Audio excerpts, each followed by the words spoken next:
Some sad news today. Actor, musician, and activist Harry Belafonte has died at the age of 96. Belafonte sang his way into the hearts of millions in the 1940s and was best known for the iconic Banana Boat song. He was also a gifted actor, winning a Tony Award for his first performance on Broadway and later becoming the first Black American to win an Emmy. And as one of Dr. Martin Luther King Jr.'s closest confidants, Belafonte helped plan the March on Washington in 1963 and worked as a UNICEF Goodwill ambassador in his 90s. Manisa Danabalan joins us with the latest on this tragedy. Manisa. Kelly, Belafonte died from congestive heart failure at his New York home today. Tributes have been pouring in from civil rights leaders and the entertainment world, with many sharing their memories of the icon. Daylight come and me want go. 6 and 7 and 8 and bunch. Many remember him from Day-O, also known as the Banana Boat song, which is one of his many hits. Harry Belafonte was one of the most successful African-American pop stars in history. Oh, island in the sun, built to me by my father's hand. He was often called the King of Calypso since the release of his album Calypso in the 1950s. That album became the first by a solo performer to sell more than 1 million copies in the US. Belafonte started a national infatuation with Caribbean rhythms. Get over where you belong. It's just what I'm doing.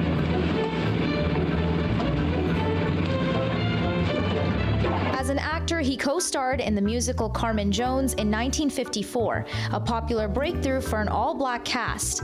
Not only did he win a Tony Award, he was also the first Black performer to win an Emmy for a TV special. Tonight with Harry Belafonte. I guess I could use some of this time to get into pleasantries and to talk about the many experiences I've had with you, not only here, but in Europe and other places. There was also a lot of work that he did off stage that many don't know about. Belafonte was the model and the epitome of the celebrity activist. He organized and participated in protest marches and benefit concerts, used his platform to inspire change, and also worked closely with his friend and generational peer Martin Luther King Jr. Civil rights was the hope of the Black future and the world's future. And all my music, I rooted it in the conditions of Black history. Banana Boat wasn't just a song that delighted people. If they dug deeply enough into the lyrics of that song, it's a song of great power and protest from the Black voice. Belafonte often intervened on King Jr.'s behalf with both politicians and fellow entertainers, as well as helping him financially. In 1963, Belafonte was deeply involved with the historic March on Washington. As artists and as human beings, we rejoice in the knowledge that human experience has no color. He led a campaign against apartheid in South Africa and supported the fight against HIV/AIDS. He was also behind the idea for the 1985 hit song We Are the World, which won a Grammy Award and raised a large sum of money for Africa. The icon scolded other Black celebrities like Jay-Z and Beyonce for failing to meet their social responsibilities and criticized Barack Obama during his first presidential run in 2008. I am blessed that I should live in this period and that I should have been anointed by so much. And I hope that legacy is passed on to all of you who see this. In 1959, Belafonte famously turned down a role in a musical, describing it as demeaning. As for his music career, he recorded over 30 albums. And he even stayed active in his acting career later on in life, with his final appearance in the 2018 film BlacKkKlansman. Kelly? Joining us now to talk more about Harry Belafonte's life and legacy is Professor Larry Watson from the Berklee College of Music. Professor, what kind of legacy does Belafonte leave on the music industry? Harry Belafonte leaves a great deal on the music industry, but he also leaves a great deal on Americana and on world history. First of all, Harry Belafonte had the first million-selling record on Billboard, Day-O to the Day-O, so that's number one. Number two, Dr. Harry Belafonte made the first rap movie in the United States, but also not just musically. You may ask me later on some other things. I just want to make it clear that he paid for the funeral of Dr. Martin Luther King. Apartheid in South Africa would never have ended as soon as it did without Harry Belafonte's work through Trans-Africa. He was on the founders of UNESCO at the United Nations. And most significant in many ways, and this is musical, he was an advocate for Africans coming to America when the policies throughout immigration were insidiously racist, and he argued for the first 10, I think it was, Kenyans to come to America, and one of those Kenyans was Barack Obama's father. So without Harry Belafonte, we would not have had the first Black president, Barack Obama. And as you were saying, he wasn't just an incredible performer, but also an advocate for the rights of Black Americans and Black people around the world. How did his activism play into his music and acting?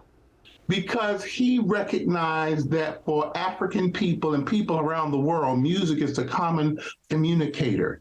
And so all of his music had a political and social message. He was never on and off. He was always on.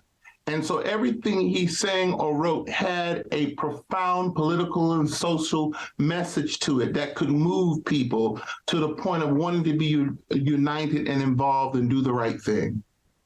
He did We Are the World. He was the brainstorm behind We Are the World, not Michael Jackson and Lionel Richie. They wrote the song, but it was Harry Belafonte's advocacy that made it happen. And you were able to direct a tribute concert at the Berklee Performance Center when Belafonte was awarded an honorary doctorate in 2014. Can you tell us a bit about that experience? It was a tremendous experience. I did it in coalition with our former president, President Roger Brown. And it was an incredible evening. And I can just say that the president and his cabinet and people from the community came up to me afterwards and said, this is one of the best shows I've seen in 20 years. Harry Belafonte was just in awe. The students who are now doing world-renowned work with international artists around the world were part of the orchestra. It was a multi-ethnic, multi-racial, multi-gender concert with faculty, staff, and students and community people. And so it really was just in the spirit and the letter of what Mr. Harry Belafonte stood for.